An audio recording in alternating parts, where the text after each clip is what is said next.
With this recovery, the two suspected victims have now been accounted for. The relevant authorities are undertaking the necessary processes, including identification with dignity, professionalism, and respect for the affected families. The county did the last nail, put the last nail on the, coffin, because they approved 4 other floors when the building is being completed. That's not how we work.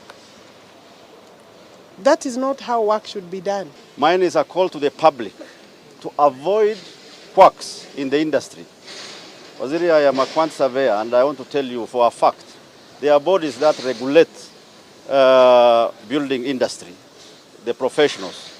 There is the Board of Registration for Architects and Quant Surveyors, and the register is there. So our public should visit and select those professionals.